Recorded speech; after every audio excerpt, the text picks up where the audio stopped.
Samkharadze.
Ya Allah, give us the unexpected, undeserved gift. What gift? Min azwajina wa dhurriyatina qurrata a'yun. From our wives and our husbands and our children, give us what makes our eyes so happy that it makes us cry. Qurrata a'yun. It cools our eyes. You know what that means? It makes you so happy you want to cry. When you listen to your child recite Quran, and they love reciting Quran, then it makes you so happy you want to cry. When you look at your wife and how she's raising your children, it makes you so happy you want to cry. When she looks at the husband who wakes up his children for Fajr and takes them to the masjid, she wants to cry. She's so happy. Our husbands cry and our wives cry, but they don't cry because they're happy. They cry for other reasons. You know, we are asking Allah for tears of joy. We want to be so happy with our family. How are we going to do that? Right now, every day you go home, you fight with your wife, man. Every day you go home. It's like, why were you so late? Why are you asking me? You always ask me. Don't you know there's traffic? Look outside the window. And you start every day. And then you're so angry, then you look at the child and he's like, why are you playing with a toy? Why do you look happy? We don't have happiness here. Where's your homework? And the kid's like, I didn't get any homework. You know, why not? I'm going to complain to your school. You know, God, this is not qurrata a'yun.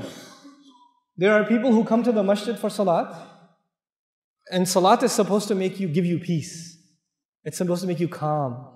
It's supposed to settle you down. And then they go home and there's a tornado that walked into the house. Oh, children hide under the bed. You know, the wife gets off the phone. She's like, you know, you cannot be the reason for your family to be afraid of you. You should be a reason for your family to be overjoyed. Your children should they should run to you and hug you when you come home. That's the relationship you should have with your children. And while I'm on this topic, 20 years ago, 30 years ago, 40 years ago, parenting was different. Now it's not the same. You cannot afford to be, I'm talking to the fathers here, You cannot afford to be authorities over your children. You cannot afford that. You have to be friends and authorities with your children. Our fathers were not friends with us. They were authorities. We didn't slap our dad on the back and say, hey dad, let's go play some basketball, let's play some football. We didn't do that. Abba Kimon Baba, Abba Jan, you sit straight. Assalamu alaikum. You get their shoes. That was 20 years ago, 30 years ago. Your kids don't do that. And they won't. We're living in 2013, brothers and sisters. We have to accept reality. Our children are exposed to a lot of things. It doesn't matter if you're in the Muslim world or anywhere else. Ihtiram will remain. You have to respect your parents. But our children, the only one who will give them the love of Islam is you. And you will not be able to give it to them if you're only an authority. If you only yell at them and tell them what to do, but you're not their friend. Every father here should know and master the video games your children play. You should be better at, if you're letting your kids play video games, first of all, that's a problem. But if you are letting them play and you're not going to let them stop, then you better play with them. Then you better be sitting there playing with them. You don't go watch the news. You're not going to change the world. Okay? You've watched enough news, believe me, and nothing has changed. You need to know whether the stock market went up or down. You don't even care about stocks, man. Why are you watching the news? It has nothing to do with you. Listen to it in the car, when you're in the car. Don't come home and watch TV. Don't come home and watch the news. Come home and play with your kids. Do homework with your kids. Talk to your kids. Take your kids to the masjid. Do that with them. Make your kids love you. I'm telling you, if the fathers don't do this, we will lose this ummah. We will lose our next generation. I am telling you. I'm guaranteeing you. This is the real problem. I cannot come from America. Sheikh Mufti Min cannot come from, all of different places in the world. And they come and they sit here and they give you a dars. We can only help a little bit. We can only help a little bit. The real change that will come in your child's life will come from you. Will come from you. رَبَّنَا هَبْ لَنَا مِنْ أَزْوَاجِنَا وَذُرِّيَّاتِنَا قُرَّةَ أَعْيُنٍ. And now let me talk to the sisters for a little bit. Sisters, you're stuck with your husband. Stop being angry. Accept it. And try to love your husband. Try to make your husband happy. Because believe me, if he gets even a little bit happy, you will be really happy. I'm telling you, right now you say, I'm angry, why should he be happy? I know you. I know. I've talked to enough of you. I know. He doesn't care about me, why should I care about him? And he thinks the same thing. She doesn't care about me, why should I care about her? You start. You be nice to him. You smile at him and he'll get all shocked. Like, why are you smiling? What? Is everything okay? Is your mother here? Is that why, You have to be nice to your husband. Don't dress up when you go to a wedding. Dress up for your husband. Even if you have 4 kids, it doesn't matter. Dress up for your husband. There's enough shaitan and fitna outside. So your husband should find beauty in you, not anywhere else. You should compliment your wife. You should say nice things to your wife. You shouldn't just always complain. Where are the keys? Where's the mail? Did you get the groceries? Did you do this? Oh, you didn't do anything. Oh, you don't listen to me. Stop, man. There's not enough salt. There's too much salt. There's not enough sugar. There's too much sugar. There's not hot enough. It's too hot. Stop. Say nice things to your wife. And I know if you're like Indian, Pakistani, then it's very difficult for you. I know.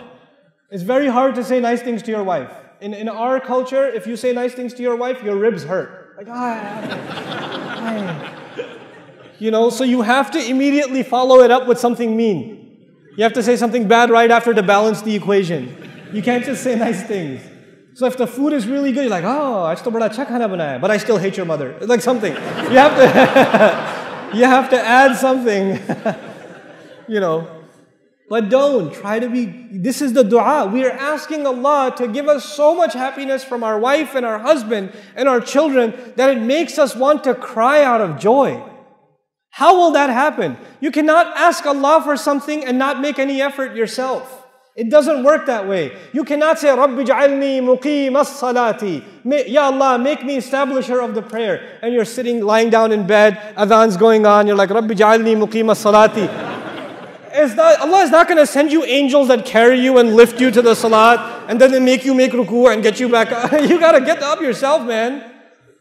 You make dua and you make some effort yourself. You're not going to make dua and all of a sudden your wife will start loving you. No, you have to show her love too. You have to do that. You have to make some effort in the house. I am telling you, this is the work of the ummah today, fixing the family.